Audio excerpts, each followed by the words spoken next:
Moving on quickly to Brendan. Thank you. Just conscious of time.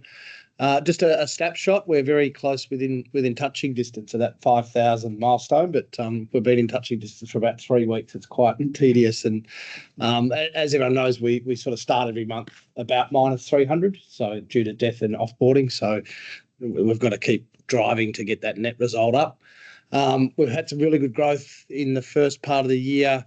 And looking at the regions, for the first time, we've got all of our regions with at least 500 residents. So we're getting some density in our clusters and the areas we serve, which makes everything work better. Obviously, clinician time is the key focus, and we're getting the most out of them. So when we're not spread too thin, we can do a lot better work. So yeah, getting there. We're still got a bit of work to do in our growth, but it's pleasing that it's sort of turned around from what last year was a really challenging year in this front. Next one, I've got a couple of reminders today, but just having a look at the Power 50. So we as a growth team haven't sort of forgotten this. There was a bit of a launch last year, but we're still really targeting this. So just some numbers around it. So we've got 42 of our 118 homes in the Power 50. So Power 50 means you've got 50 residents with us, or 70% of the residents in a smaller home. So 21 of those 42, half of them have both. So we've got 70% and 50 residents. 5 of them are where they're smaller homes, but we've got the majority of the home, and then we've got opportunity in 16 where they're already got 50, but we're not even at 70%. So there's lots of opportunity with our existing homes. Those 42 homes actually represent 62% of all of our residents. So it's a small percentage of sites, 35% of our sites, but it actually represents double that as far as the resident number. The average residents in our prime partner homes is about 73, which is excellent. That gives us really good opportunity to deliver care. So it gives us a GP every week, lots of Jerry rounds, lots of ability to meet those tickets and not have them fall into the locum service.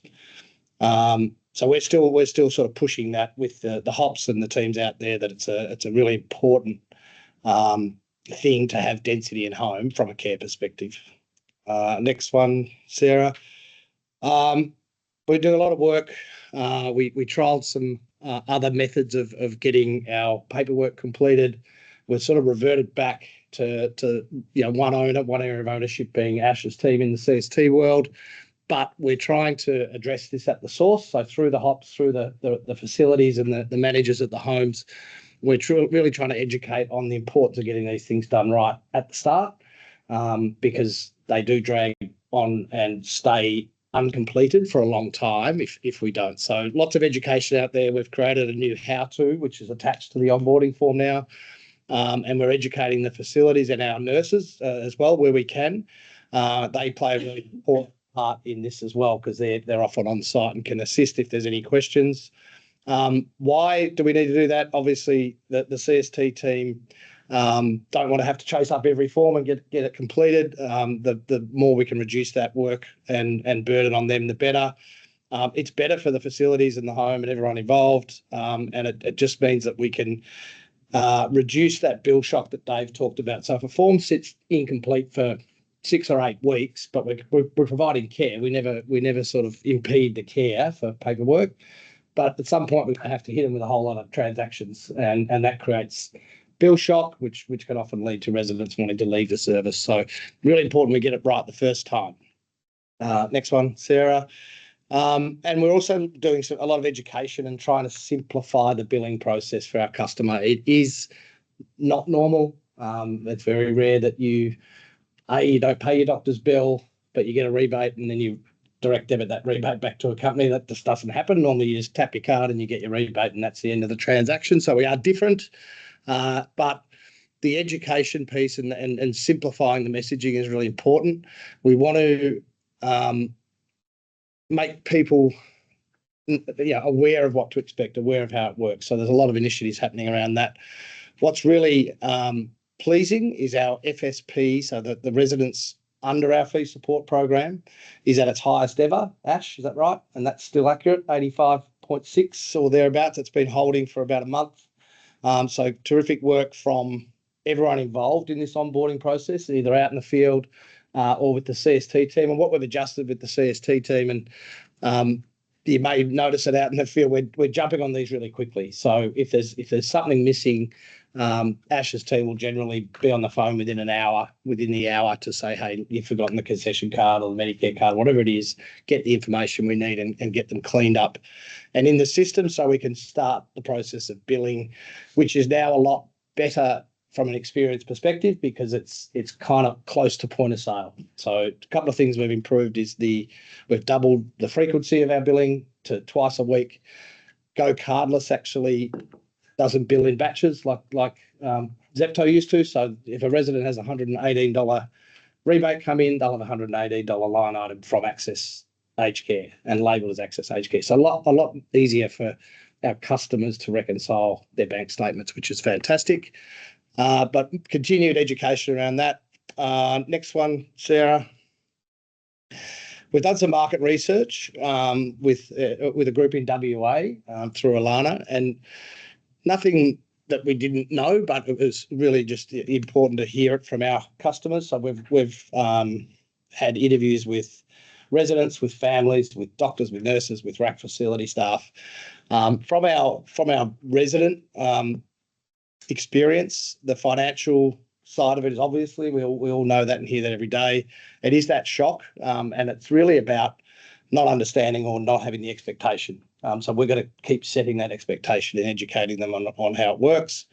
The clinical side of things, the improvement focus there is to provide more information about what we do, because it's, again, we do this preventative care that's not necessarily delivered in most circumstances. So we do more than the average sort of service out there, which is great. But we need to let them know that that's what it is and how it works. We've got some plans in place to have some tools to be able to deliver that as far as post-consult. This is what happened. Here's who mum saw, that sort of thing. Communication, it's a challenge in our business, both internally and externally with our customers. So we need to continue to educate families and communicate. And just the consent issue, which is an interesting one. As we saw from Stu's data, a lot of our residents have cognitive issues or diagnosed mental health issues that they're not capable of making decisions.